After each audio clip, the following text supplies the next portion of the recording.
Hello, bienvenue pour cette troisième vidéo, déjà mercredi, et je suis content de te retrouver. J'espère surtout que tu vas bien et j'espère aussi que tu es béni par ces lettres de Timothée, cette lettre de Timothée. Aujourd'hui, on termine cette première lettre, on va s'attaquer au chapitre 5 et 6. Et je t'encourage juste à rester avec moi quelques minutes pour cet encouragement.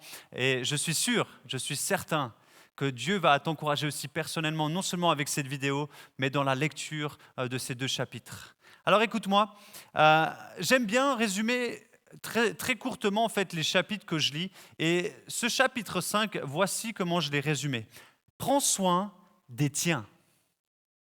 Écoute au verset 8 ce que Paul dit à Timothée. Si quelqu'un ne prend pas soin des siens, et en particulier des membres de sa famille proche, il a renié la foi et il est pire qu'un non-croyant.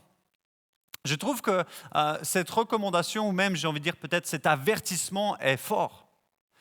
Et d'autant plus, il fait sens aujourd'hui alors que nous sommes, pour la plupart d'entre nous, confinés avec une limitation dans nos déplacements. Et nous sommes, j'ai envie de dire, très proches de nos familles.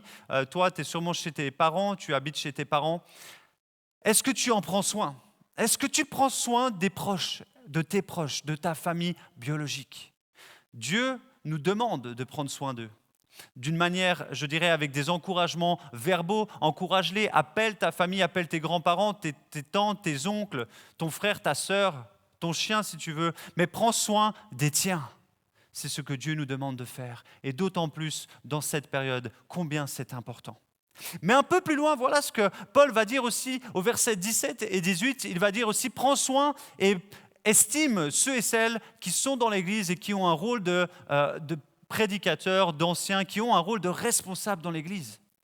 Et là aussi, il va dire, estime-les, prie pour eux, car leur rôle est important pour la croissance de mon royaume. Mais j'aimerais aussi te dire, s'il te plaît, continue de prier pour tes pasteurs, continue de prier pour les leaders de l'Église, pas seulement de l'Église de Réveil, pas seulement pour tes leaders d'Impact Jeune, mais aussi de ceux et celles qui sont dans le monde entier. Prie pour ceux et celles que Dieu lève pour son service. Le chapitre 6, voilà comment je l'intitule, écoute bien, c'est moi qui l'intitule de cette manière, la vraie richesse. Aujourd'hui, je pense que le monde n'a jamais vécu une crise de telle ampleur. Le monde économique est ébranlé. Presque tous les secteurs vivent une crise. Et des millions de personnes sont touchées de manière directe dans leurs finances. Peut-être toi, pas directement, c'est ta maman, ton papa qui t'héberge, qui te donne à manger, remercie-les encore une fois.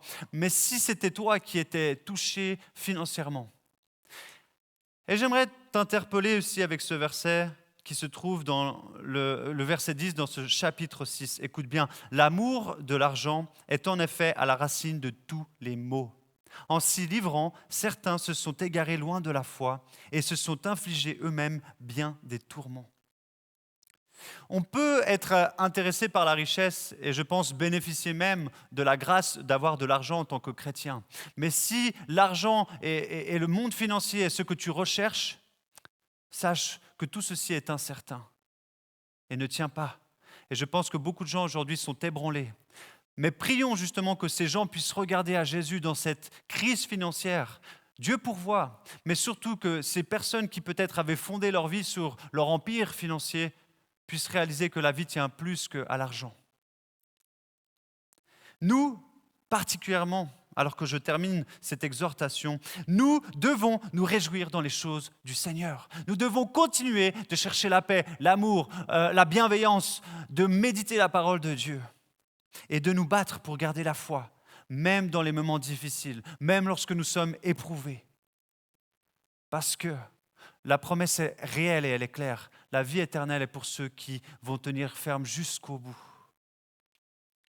Alors que je termine cette exhortation et que nous terminons cette première lettre, j'aimerais te résumer en 3 points ce petit encouragement. Le premier, dans ce temps de confinement, veille particulièrement sur tes proches. Fais-le, s'il te plaît. Deuxièmement, si tu connais des personnes touchées financièrement par cette crise, prie que Dieu se révèle comme étant la richesse éternelle qui est toujours disponible et qui est impérissable.